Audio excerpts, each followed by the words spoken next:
हाय, दीपाच रसोईमध्ये तुमचं स्वागत आहे. तर आज आपण बनवतोय खारं वांग. तर ह्यासाठी आपण घेतोय दाण्याचं कूट. हे खोबरं आहे, किसून घेतलंय, ते आपल्याला भाजून घ्यायचंय. थोडेसे तीळ बारीक करून घ्यायचे भाजून.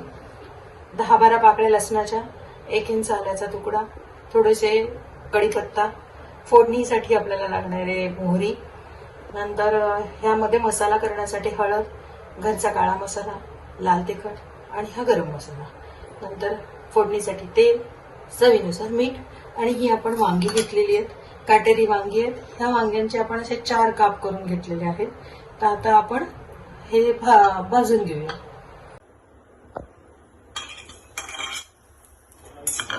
वांग्यावर भाजून घेतलेलं आहे ते आता एका प्लेटमध्ये काढून घेऊ आणि आता ह्यामध्येच ह्याच कढईमध्ये आपण तीळ भाजून घेऊया. आता हे भाजलेले तीळ आहे ते आपण ह्या खोबऱ्यावर घेऊ घालून.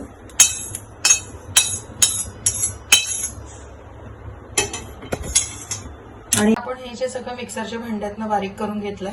आता ह्यामध्ये आपण थोडीशी 1 चिमूटभर हळद,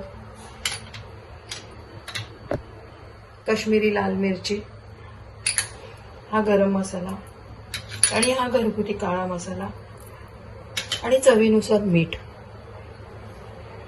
असं सगळं टाकू. थोडंसं तेल घेऊ आणि हे सगळं मिक्स करून घेऊ.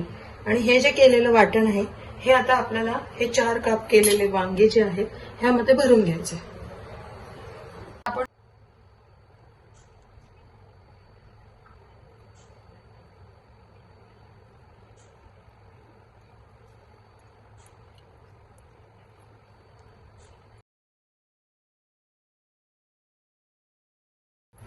कढईमध्ये आपण 2 ते 3 चमचे साधारण तेल घालूया.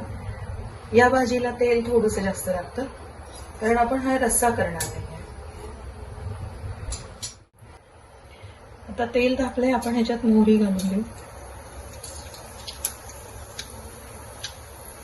मोहरी चांगली तडतडू द्यायची.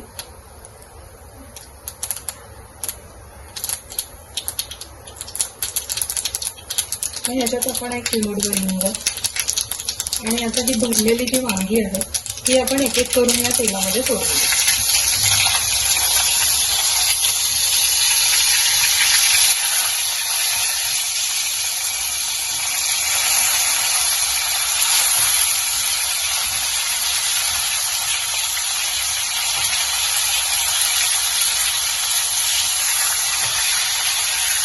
आणि या तेलामध्ये ही वांगी अशी थोडा वेळ परतून घ्यायची. सगळ्या बाजूनी परतली गेली पाहिजे थोडी.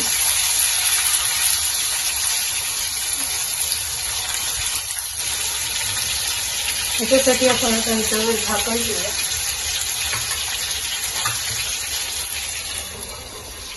आणि मंद गॅसवर याला 5 मिनिटं वाफवून घेऊ. आता एकदा आपण ह्याला हलवून घेऊ. ही बघा वांगी आहे ती सगळ्या साईडने आता परतत आली.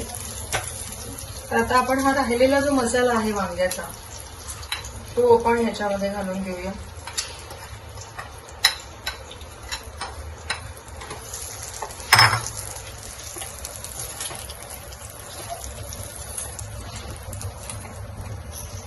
आणि आपण मसाल्यामध्ये सगळं घातलेलं आहे त्यामुळे आपल्याला वरून काही घालायची गरज नाही. फक्त थोडंसं ह्याच्यामध्ये पाणी करून घेऊ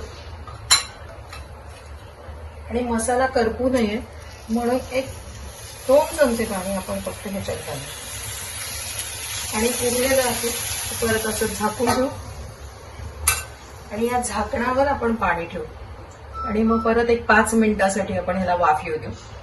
आपल्याला ही भाजी पूर्णपणे अशीच झाकणावर पाणी ठेवून वाफेवर शिजवायचे. आतमध्ये पाणी अजिबात घालायचं नाही.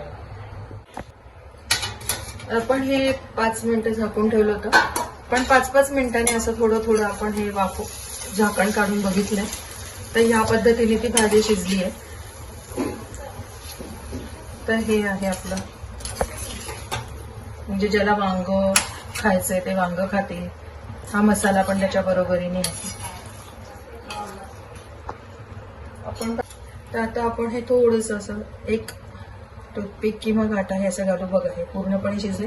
पूर्ण अगदी गाळ करायची गरज नाहीये हे वांग, कारण हे थोडंसं अर्धवट गच्च असं छान लागतं. त्याची देठ वगैरे हे खायला खूप सुंदर लागतं. तुम्ही एकदा अवश्य करून बघा. तर आता आपण हे सर्व करूया.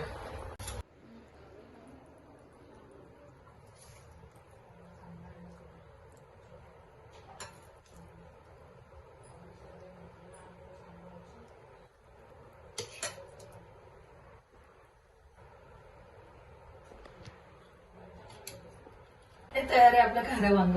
ह्याच्यावर तुम्ही कोथिंबीर बुरबुरा आणि खायला भाकरी बरोबर, पोळी बरोबर खूप सुंदर लागतं. एकदा अवश्य करून बघा आणि माझ्या चॅनलला लाईक करा, सबस्क्राईब करा.